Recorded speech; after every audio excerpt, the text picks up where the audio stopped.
Hey guys, oh, I just saw where one of my enclosures needs cleaned.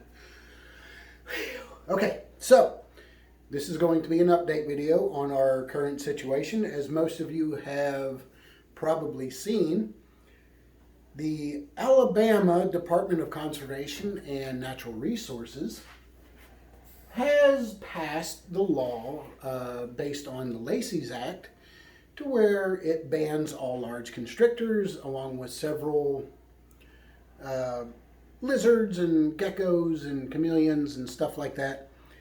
So let me just tell you where we are. Aside from just being totally screwed in my position where I have a ton of retics, but this video is going to possibly help some of you that may be going through this in the future. I don't know if any of you caught the video from Brian Cusco that had the actual seminar from USARK. One of the attorneys had a briefing and really talked about what's going on, who's behind it, and who is funding all of this stuff. So if you haven't watched that video, go to his YouTube page. It's very interesting. It is a long video, but incredibly informative. Just like myself, I thought that it was politicians that could possibly be trying to mirror their neighboring states. Like here in Alabama, Florida got the law passed, I guess about 2 months ago, no large constrictors. So they're in a battle down there as well. USARK is involved, and it is official that USARK is involved with Alabama as well. And for those of you that don't know, USARK is an entity that fights for our rights to keep these beautiful creatures. Based solely on donations, they're a nonprofit organization. Unlike the nonprofit organization of Humane Society, these animal rights activist, tree hugging bastards. They're the ones that are responsible for this. And that video that Brian Cusco put up, I hope I'm saying his name right. I may be destroying that. It actually, one of the attorneys from USARK actually explains what's going on. These lobbyists basically go through and try to get these laws passed. They don't want anybody to have these animals. We've all heard it. Why is your snake in such a small enclosure? That's so inhumane. Those are the people that are against us. So if any of y'all decide you want to contribute to something, USARK is definitely the avenue that you want to take. They do a lot of good for us, and they are currently fighting for what we can do here. So USARK, the way to go. Now, getting back to the actual topic. The Department of Conservation and Natural Resources has the authority over anybody else in your state. They actually have the authority over the state cops, over Congress. They can basically do whatever the hell they want. And to know that an official who is not elected into that position has that kind of power is unbelievable to me. So that's where we're up against. We are up against the Fish and Wildlife. So for any of you that may possibly be going through this in the future, a lot of us have put our heads together. I talked to a lot of the higher ups in this state as far as our hobby people and people that have actually gone through this before. The Lacey Act was amended. I'm not sure of the timetable, but it was overturned before with certain aspects of our keeping, whether it be with venomous snakes and stuff of that sort. So some of these people that have gone through it before are actually getting together now. We're all putting our heads together, and we are going to fight this. So I had one of my subscribers comment this morning that, you know, if I didn't see her comments, that she wishes me luck, and or he, sorry, I don't know. But I'm not going anywhere.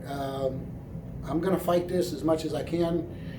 And one of the things that Alabama will say they were going to do was issue permits. However, the permits currently would not allow any breeding, would not allow any additions to your stock. So basically it would give you a permit to just keep what you have. That's not going to work. Here in Alabama, there's a lot of large constrictor breeders.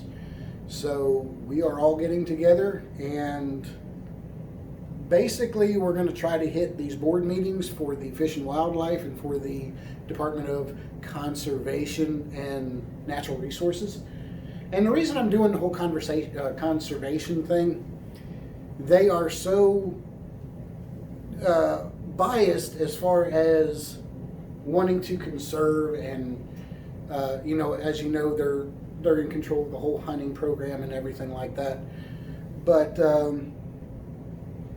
they don't realize, and what they're not taking into consideration, is these animals in Indonesia or Southeast Asia are losing their natural habitat each and every day. So it's going to come a time, not, you know, it could be 5 years from now, it could be 20 years from now, that there is not going to be any more natural habitat. And the only thing that's going to be left is keepers such as myself or most of you guys. So I don't think they're looking at the whole picture. I know these people were swayed by the animal rights people, and they lobby state to state, and they are trying to get everything passed to where we can't keep these. So what's the course of action? Like I said, going to board meetings and asking them, you know, show me proof where these are unhealthy, these are a danger to society. You know, here in North Alabama, as I stated before, they're trying to mirror their neighboring state of Florida. Florida getting it passed, which, yes, Florida has a non-native species problem with the Burmese python that was created by hurricanes. The port down there where a lot of these animals come in from overseas was hit in '92 to get it started with Hurricane Andrew, and scattered a lot of these from the warehouse or whatever they were in, and scattered them along the Everglades. They actually have the ability to adapt to that climate, and yeah, they're an invasive species now. What Alabama is not taking into consideration is we do not have the environment to which these can adapt. Most of you know reticulated pythons, it gets below 55, 50 degrees, they're done. They're done for. They're not going to be able to survive. So just giving them knowledge, going to board meetings, you can sign up, you get, you have to request 3 minutes, which I think is ridiculous, but I guess to get everybody a chance to speak, I get it. So we have to make our plight incredibly condensed and to the point. And if enough of us continue to do this and place pressure on the Fish and Wildlife or the Department of Conservation, we can get it overturned again. That's where we are in Alabama. And as stated, USARK is involved as well. And it's not something that us as keepers or breeders or hobbyists or whatever, to just sit back and say, well, if USARK's involved, I don't need to do anything else. It's going to take each and every one of you. So if you're here in Alabama, call your local Department of Conservation and find out when your board meetings are, and schedule that 3 minutes to talk. Make your point heard. Ask them, give them facts. Let's see the facts that you're basing this ban on. And it's irrelevant. It's without merit. So we all have to get in this and get everybody together and put pressure on the Department of Conservation and Natural Resources and the Fish and Wildlife Committee. So now, unfortunately, here in Alabama, we have a lot of younger people taking over these positions. And as stated, these positions are not voted upon, they're just placed in there. So you got a lot of these younger generation tree huggers, if you will, that are listening to these animal rights activists, thinking that it's such a great idea. The animal rights activists are feeding them with loads of bullshit and false information. I don't know if many of you saw a picture. There's a page on Facebook. It's a great page based on the conservation for snakes. And they had one time where I think it was a tree boa or something, and it stated that this red-tailed boa or something, even the identity of the snake was wrong. The information stating that the red-tailed boas get up to 15 to 20 feet. So the Department of Conservation hears this and think, oh, well, they must know what they're talking about. They don't. They're using propaganda. They're using scare tactics to get our rights taken away from us. So what do? We get involved as well. We attend these meetings. The board meetings, we request our time to speak to our representatives. Day before yesterday, when all this came to a head, I actually took a snapshot of the memorandum from the Department of Conservation, and one of our state representatives here in Alabama has actually been to my facility and had a great time, knows how I am, seen my operation, and thinks it's awesome. And that's what we have to do. We have to get these people involved and show them that, hey, we're not the average Joe Schmo that's going to pick these things up at a show and then 2 months later take them and put them out in the wild. That too is one of our bad spots. We have an occasional idiot that will release their snake out into the wild. It sucks. If you know of anybody that does this, collapse their larynx. I'm sick of it. There's no reason for people to do this other than being a coward and not taking a responsibility that they signed up for. So you got to spread the word that if anybody wants to release a snake, that you'll take them or you'll find them a home or whatever. That's one of the other small things that we can do. Kind of way off topic, but it is something. Last year we had in Tuscaloosa, Alabama, it was an albino Burmese, approximately 12 to 13 feet, I believe, that was running loose in Tuscaloosa. It was never found. And what everybody in Tuscaloosa is thinking, oh, there's a giant snake that's eating dogs and cattle and people somewhere in Tuscaloosa. That was last year. All right, last October or September, when the temperatures dipped down below 50, that snake's dead. It was cleaned up by scavengers like rats and vultures and buzzards and stuff like that. The snake is no longer an issue. But the fact that somebody saw it, it was out in the wild, it was turned loose, they happened to find the person that was responsible and found a boatload of snakes that were in awful shape. They were completely, not taken care of, and in horrible conditions. That does not look good for us. We are already fighting. People hate snakes.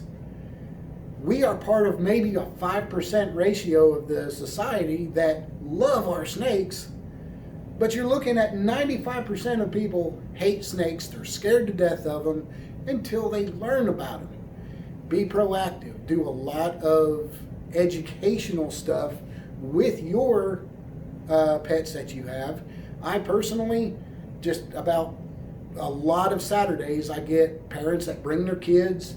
They'll come to look in the snakes. I'll teach them how to handle them properly and teach them the benefits of all snakes, not just what I have, but teaching them that it's important that we have snakes and why it's important. So we have a lot on our shoulders, and it's up to us to really push that. I know this is kind of rambling on. I'm very tired. I was up on the phone a lot last night talking to state representatives, to congresspeople, and to sending emails, and to no avail. For those of you in Alabama, you got the memorandum. Carrie Threadgill is actually the head of the Alabama Department of Conservation and Natural Resources, and it has her email there. I sent numerous emails to that email. Every single one of them came back as an invalid address. This is something that's going to be a hard fight because these people don't want to hear it. These people are not snake people like us. These people have sided with propaganda and have stated, well, no animal should be caged up like this. That's inhumane, that's cruel, whatever. They're not looking at the whole picture, okay? So, that's why I'm tired. Hopefully that I stated some way, if you guys are going to deal with this in your state or your country. I do have viewers in the UK. Hopefully that helps you a little bit. And hopefully you got a good look at Megara, who is everyone's favorite because of her iridescence. Surely to gosh you can see that. I hope so. Anyway, just letting everybody know, I'm not going anywhere no time soon. I'm going to continue the fight. I'm going to get everybody's heads together. Repticon does have a snake show, reptile show coming in September, I believe. And we have some people arranging for possibly get a table down there to where we can get some signatures on a petition to kind of have a little bit of ammo at our next board meeting. So keep a lookout for that. If you're not interested in buying another snake, go to a reptile show. Surely, excuse me, surely somebody is going to have a petition to sign. Make your whole family sign it. I don't care. We need all the help we can get. So hopefully this video helps. If you have any questions, drop it in the comments below. We'll try to get it answered for you. I am incredibly busy with, of course, everything else that's going on in my life, as if I needed one other thing to have to put some energy into. But not going to be real easy for me to get out of this. So we're going to fight. We got a bunch of people getting together and joining the fight as well. Hopefully you enjoyed the video, and like I say, any questions, put them in the comments below, and we'll keep you posted. Thanks for watching.